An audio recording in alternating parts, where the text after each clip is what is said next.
Welcome back to RSA Conference 2022. It's day 4. It's the last day. We're still live streaming from the Marriott Marquis. I am your host, Matt Alderman. Joining me for this interview segment, he's been on the show many times. Fleming Shi, he's the Chief Technology Officer at Barracuda Networks. Welcome, Fleming. Yes, glad to be here. Thank you for having me. We've done a lot of interviews virtually. It is so nice to be back in person. Exactly. Yeah. I know I've been on the show a few times, and I'm so happy to be here in real life and breathing the air and looking at all the different companies and all the cybersecurity, vendors. Yeah. Right? So it's amazing. We're going to talk a little bit about the show and the trends. What struck me when I got off the airplane in Oakland, I came over because I went into Oakland. All the Zero Trust and XDR signage, pretty like everywhere. It's all over the streets. Yeah. It's on the booths. It's interesting to see that because we've talked about this on the shows, right? This whole Definitely. concept of Zero Trust and XDR. What's your take on those two markets? Because they're very, I think, near and dear to Barracuda strategy. Yeah. But you're also seeing a lot of people go after that Zero Trust messaging and that XDR messaging. Definitely. I mean, it's a little bit surreal, right? So 2 years ago, I was here in February, and that time it's people already started moving to SaaS and cloud native, all sorts of workloads in the cloud. But the next thing we know, everyone had to work from home. So the Zero Trust strategy is actually a really important one, especially through the pandemic. I think we put our foot on the accelerator for everyone, right, to actually get to where we are right now, to actually protect and actually enforce policies on the edge, on the devices. I think the key here is that we are looking at a world that is really completely changed, where basically if you don't have Zero Trust type of management, it's very difficult for you to have that sense of safety when you're letting people work anywhere, right? And absolutely, you're right about the XDR because the world is so complex now. The attacks are going from ransomware to wiperware, then back to ransomware. There's all sorts of potential data breaches, data loss. With wiperware, you might lose the entire system. In those situations, you can't recover from your business and be able to take care of your customers, your users, your employees, all those things. So SaaS is a major player in software-driven kind of world. If you think about that, SaaS consumers are basically at risk being targeted. That's why we pay a lot of attention to Zero Trust as well as XDR to get all the signals that we need to support our customers on different sites. So let's talk about Zero Trust for a second, because Zero Trust has had some very interesting, we're going to talk about both of these, by the way. Zero Trust, a lot of people associated Zero Trust early on to identity. Then Zero Trust was at the network, right? So we had Zero Trust identity, Zero Trust network access. NIST comes out and defines Zero Trust as 5 core domains. You got to deal with the identity and user piece, the application piece, the device piece, the network piece, and the data piece. And so when I go around looking at the Zero Trust messaging, what I'm trying to discern is, are they a full ZTA, Zero Trust architecture play, or are they just taking one spin at Zero Trust, right? And so I think the concern for me is if I'm a buyer and I see all this Zero Trust messaging, which one is it, right? And I think that's important because I think I don't look. We've talked about this for tens and tens of years around FUD and how you market and stuff. And I want to educate people what real Zero Trust means. That's and right. It's not just one of those pillars. Exactly. So first of all, think about it this way. How do customers do their job every day? I think that's the journey thing that we pay a lot of attention to. So if it's SaaS applications they're using, the Zero Trust has to apply to the ability to enforce policies on accessing those SaaS applications at different levels and different permissions and different roles. ZTNA, the network access component, is extremely important. It's a must-have because you're looking at a much bigger access control if you get into the network, right? So network and SaaS, those two things coming together are really important places to make sure security policies and postures are applied so access is given only when it's necessary. Right. And I believe it will evolve because the MITRE attack framework is not just one single column, right? It's a lot of breadth to it. So there's a lot of components related to let it be reconnaissance, to spear phishing, to eventually lateral move, to eventually take data and potentially cause damage. Right. All these things are multiple parts of those different columns on that MITRE ATT&CK framework. Yeah, because that's where the endpoint comes into play. Yes. Right. Mm-hmm. The network, interior and network. device. Yeah. You've already talked about the application a little bit in those workloads in the cloud. Yeah. Data's the other big one here, Yeah. right? And when, I've been talking to some people, I look at different use cases and, look at Costa Rica for a second and the attack down there. The only way to recover is to take those boxes to bare metal, restore them, and hope you have the data to restore.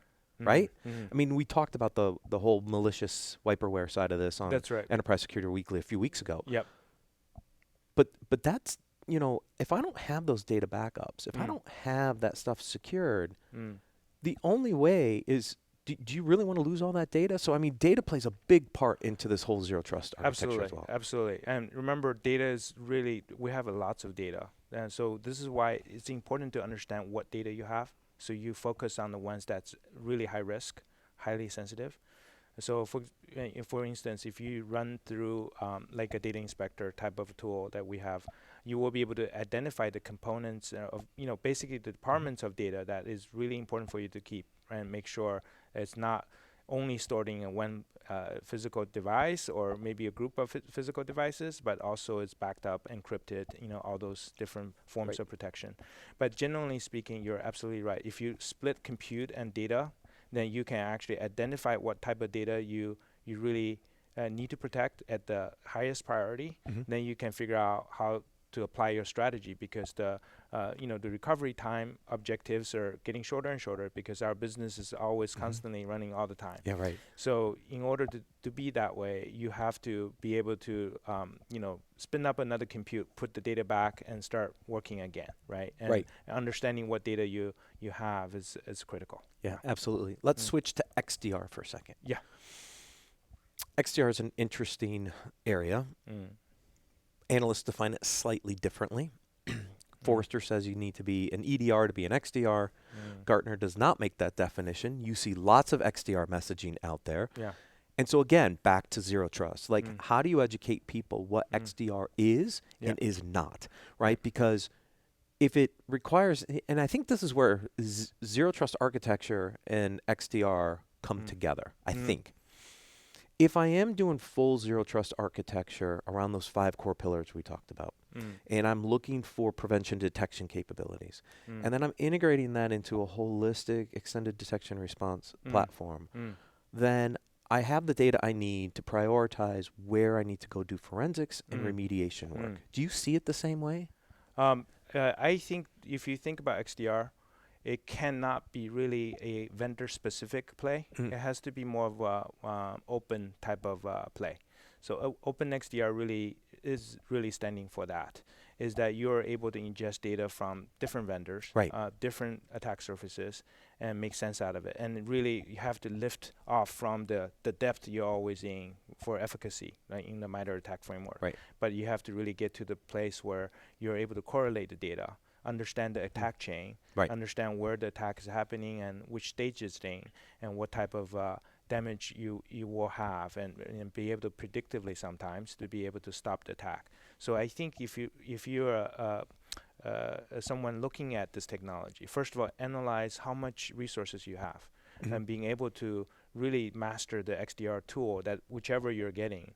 But if you don't have the resources, you need to look for professionals that does threat hunting all the time, right? And be able to really give you that extra hand when you are under a ransomware attack. You want someone as a trusted advisor on the phone with you, talking to the insurance company, talking to the ransom negotiators. Those are the things that I think it's important, to understand. The tool is very powerful. Making sure you have the right resources to use them, it's also very important. So there's 2 approaches, the open XDR and the closed XDR platforms. We did XDR research, so kind of interesting, the perception between the pros and cons of one versus the other, but it is an ecosystem play at the end of the day regardless, right? Because I need to bring in all the components. But you bring up a very good point on the managed services piece of this. Does XDR ultimately turn into managed XDR? Because most organizations, unless you're really large, are not going to have the resources to go out and respond to a compromise. Yeah. That's what I believe, especially in the market where everyone's involved. And the reason I mention that is that Fortune 100, they're working with SMEs all the time for their business.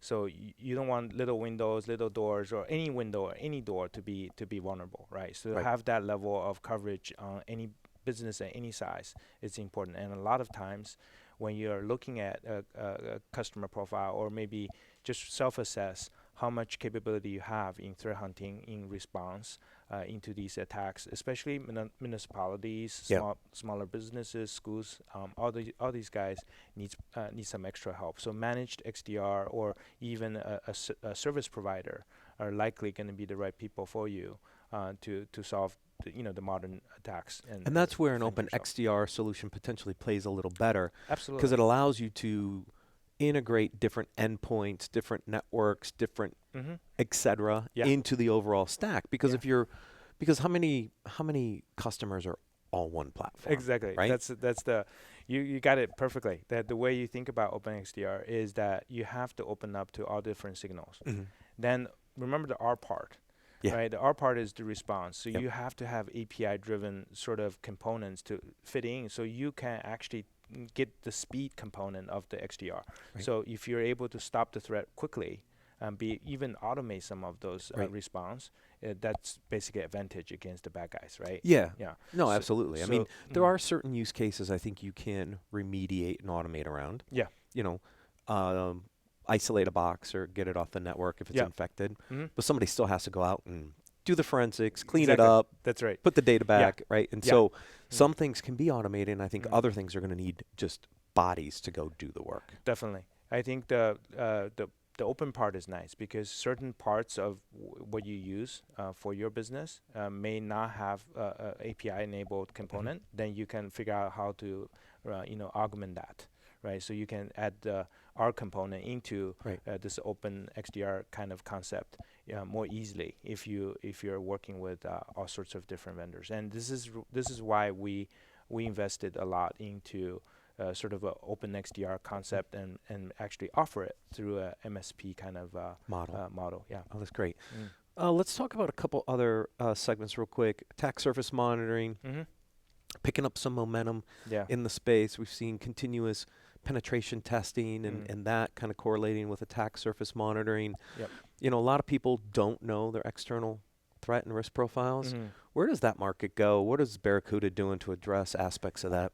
Yes, this is really good. There's what we see the world is SaaS consumers and SaaS builders. So SaaS consumers are the ones who are using SaaS all the time. So it would be great if all the SaaS applications in the future, let it be related to expense reports or human resources or anything, or CRM, have the ability to give security features in their SaaS. So security vendors like Barracuda can interact with it.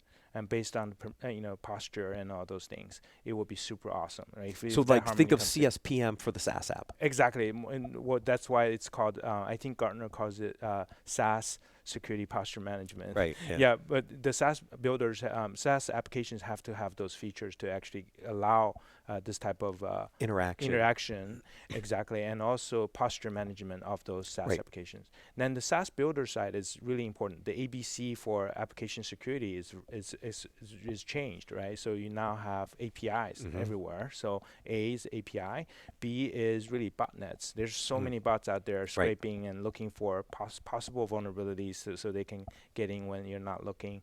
Then client side really is the C, where you are looking at a situation where most of the applications today renders on the client. Right. It's in the browser. Exactly, in the browser. It's in the browser. Yeah. The days where everything's rendered on the server, the model view control in that way, it's kind of past. Yeah. So I think it's important to recognize the SaaS builders are going to need those type of capabilities, so their application and their infrastructure are not getting weaponized by the bad guys, right? Because if they get in, they can do damage to other people. Lots of API security vendors on the floor. as well It's this awesome. week. Yeah. Exactly. See. Yeah. So people are starting to recognize the challenges around API security. Mm-hmm. You brought up botnet. Botnet's interesting in that so take a vendor that was in the botnet space. Now they're going after the API space. They feel like the A and B. What's going to happen on the client side from a browser plugin perspective? Is there anything there that people are looking at doing? Oh yeah, definitely. I think if you look at what libraries that's being included, understanding your construct of your application is very important, because any third-party libraries you're including in your code, you probably want to examine, how secure those things are, and if it's actually getting an update without you knowing, that's a potential risk, right? So having guardrails in your CI/CD pipelines in a way to test the actual final result. Even sometimes they call the runtime application security it gives you the ability to actually identify the threats that's on the client side. So it's really important to have those ABCs for application security, the SaaS builders. Yeah. Awesome. Fleming, always a pleasure. Thanks for joining us. Yeah, it's a pleasure here too. Thank you for having me, Matt. Always a pleasure. If anybody wants to learn more, please visit securityweekly.com/Barracuda. Hang on. We still have a couple more interviews left for today. Thank you.